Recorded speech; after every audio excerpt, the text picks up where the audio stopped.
Hello friends, welcome back to my new blog. आज मैं आपको अपना इंट्रोडक्शन देना चाहती हूँ। मैं अंकिता जैन। मेरा जन्म राजस्थान में हुआ है। राजस्थान में आपने सवाई माधोपुर डिस्ट्रिक्ट का नाम तो सुना ही होगा, वहाँ से मैं बिलोंग करती हूँ। मैं एक मीडियम क्लास फैमिली में मेरा बर्थ हुआ है, मिडिल क्लास फैमिली में। जब मेरा बर्थ हुआ था तब मेरे पापा की जॉब भी नहीं लगी थी, और जब मेरी माँ प्रेग्नेंट थी मेरे टाइम पे, तो जब 5-6 महीने की प्रेग्नेंट थी तभी मेरे दादा गुजर गए थे।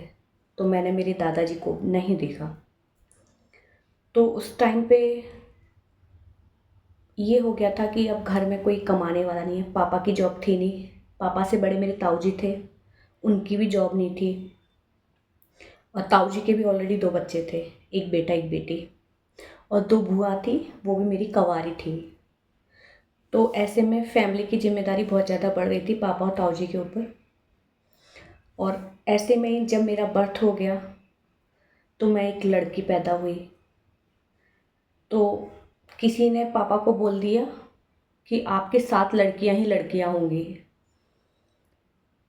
पापा के और ताऊ जी के ऊपर ऑलरेडी जिम्मेदारियां थी, 2 बुआ की शादी करनी थी, फिर ताऊ जी की भी लड़की थी, फिर मैं भी पैदा हो गई। तो उसके बाद ये बोलना कि 7 लड़कियां ही पैदा होंगी, तो पापा को थोड़ा सा ऐसा लगा कि अभी हम अफोर्ड नहीं कर पाएंगे इस टाइप से। तो पापा को किसी ने बताया कि आप गोवर्धन जी की परिक्रमा कीजिए, गोवर्धन महाराज आपको बेटा देंगे। तो इसी सोच के साथ पापा गोवर्धन जी की यात्रा बोल दी थी पापा ने। तो पापा जब 1 साल बाद वापस से मेरी मम्मी, मतलब मेरे बाद ही कुछ महीने बाद ही मम्मी दोबारा प्रेग्नेंट हो गई थी, और फिर मेरा भाई पैदा हुआ था। तो पापा हर साल पैदल यात्रा जाते थे, यानी कि गोवर्धन जी की परिक्रमा करते थे। घर से तो पैदल नहीं जाते थे, पर वहाँ की जो परिक्रमा है 27 किलोमीटर या 21 किलोमीटर की, वो पैदल ही किया करते थे। फिर मेरे होने के बाद, भाई के होने के बाद, पापा ने दोनों बुआ की शादी की, खेती बाड़ी थी, और मेरे होने के बाद पापा की जॉब भी लग गई थी। पापा 3rd ग्रेड के टीचर बन गए थे मेरे होने के बाद।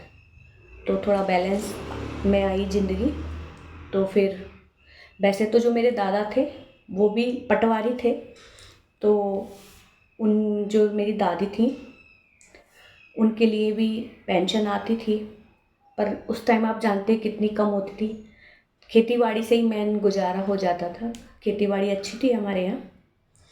तो दोनों बुआ की शादी बहुत अच्छे से की, क्योंकि एक बुआ थी जिनकी शादी तो मेरे बर्थ के बाद ही कर दी थी, और अच्छे से की थी उनकी शादी भी।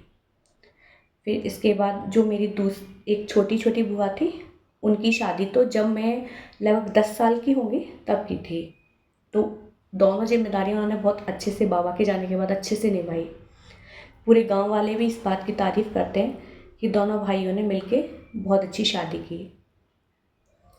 तो हम जिस फैमिली से बिलोंग करते हैं, गांव का माहौल हमने देखा है। खेती बाड़ी पापा लोग पहले खुद ही करते थे, अब तो नहीं करते हैं वो खुद से। अब तो कांधे पे देते हैं, यानी कि हाफ हाफ वाला जो सिस्टम हो जाता है उस तरीके से। तो अभी भी पापा ताऊ जी वगैरह गांव में ही रहते हैं। तो वहीं पे हमारा बचपन, गांव में ही हमने एजुकेशन की, और गांव में ही हम पले बड़े। मैंने यानी कि सीनियर क्लास तक गांव के स्कूल में ही पढ़ाई की, क्योंकि धीरे धीरे गांव भी अपग्रेड हो गया था। पहले 10th क्लास तक स्कूल थे, गर्ल्स स्कूल है वहाँ पे, फिर उसके बाद सीनियर स्कूल हुए, और अब तो वहाँ कॉलेज भी है, क्योंकि अब गांव कस्बे में कन्वर्ट हुआ, कस्बे से अब वो तहसील लेवल पे आ गया है। तो काफ़ी प्रोग्रेसिव है हमारा गांव भी, पर हमें अभी भी गांव ही बोलने में आता है कि हमने गांव वाली लाइफ ही जी है वहाँ पे। लेकिन इतना टाइम हो गया, मैंने कोई, मेरी दादी जब जिंदा थी, मेरी दादी भी बहुत जल्दी एक्सपायर हो गई थी। लगभग मैं जब 11th में आ गई थी तब मेरी दादी एक्सपायर हो गई थी। तो मैंने दादा का प्यार तो देखा नहीं। मेरी दादी थी जो बहुत प्यार करती थी हमें। हम उन्हीं के साथ खेतों पे चले जाया करते थे। जब कभी दादी पापा और ताऊ जी के लिए खाना लेके जाती थी खलिहान पे, तो हम भी उन्हीं के साथ चले जाते थे। अभी क्या है, ये जो अभी सरसों कटाई का मौसम आ रहा है, फिर अभी गेहूँ कटेंगे, तो मुझे ये मौसम देख के वो वाली बातें याद आई एकदम से। ये कैसे हम अपनी दादी के साथ जाते थे और अपनी भी रोटी रखवा के लेके जाते थे मम्मी से कि हमारी भी रख दो, हम भी वहीं पे खाएंगे। बहुत ही टेस्टी लगती थी वहाँ पे जाके जब हम खाना खाते थे। ऐसी हमारी लाइफ थी गाँव की वहाँ पे। पता नहीं आप लोगों ने एक्सपीरियंस किया होगा या नहीं किया होगा, लेकिन हमने गांव वाली लाइफ एक्सपीरियंस की है जो बहुत ही अच्छी होती थी। बहुत मेलजोल रहता है। आज भी गांव में ये देखो कि पापा ताऊ जी अकेले रहते हैं, लेकिन जब कभी भी ज़रूरत होती है ना, गांव के सभी लोग एक फ़ोन पे आ जाते हैं। अभी मेरे हाल ही में ताऊ जी को हार्ट अटैक आया था, तो अब तो ताऊ जी भी तहसील है गाँव में, तहसील में डी राइटर हैं। तो वहाँ ऑफिस में ही उनको अटैक आया था, तो वहाँ ऑफिस के लोग और गांव के लोग ही उनको हॉस्पिटल लेके गए थे। फिर पापा को फ़ोन किया था कि भाई ऐसे ऐसे उनको अटैक आया है। फिर पापा वहाँ से लेके आगे गए। उनकी तबीयत काफ़ी सीरियस हो गई थी, अटैक मेजर आया था, लेकिन भगवान की कृपा है कि अब सब कुछ ठीक है। उनके स्टंट डला था, तुरंत ही जयपुर लेके आए थे उन्हें। अब सब कुछ नॉर्मल है। बस एक यही छोटी सी बात थी कि गांव का माहौल जब हम पैदा हुए थे तब कैसा था, कि तब भी लड़के की चाहना होती थी बजाय लड़की के, क्योंकि जिम्मेदारियां काफ़ी हो जाती थी लोगों के पास। मैं ये नहीं कहती कि पापा गलत हैं। मेरे को कभी किसी चीज़ की कमी मेरे पापा ने नहीं होने दी। आज भी किसी भी चीज़ की कमी मुझे मेरे पापा नहीं होने देते। कभी ऐसा फील नहीं करवाया कि मैं लड़की हूँ, उनके ऊपर बोझ हूँ, नहीं। बहुत गर्व के साथ उन्होंने मुझे पाला है। और सभी चीज़ें जो मेरे भाइयों को मिली है ना, उससे बढ़कर ही मुझे मिली होगी।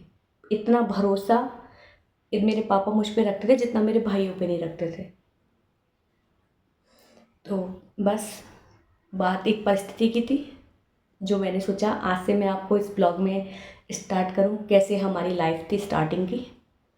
तो thanks for watching my video. इस वीडियो को हम यहीं एंड करते हैं, फिर मिलेंगे नए ब्लॉग में। Thank you.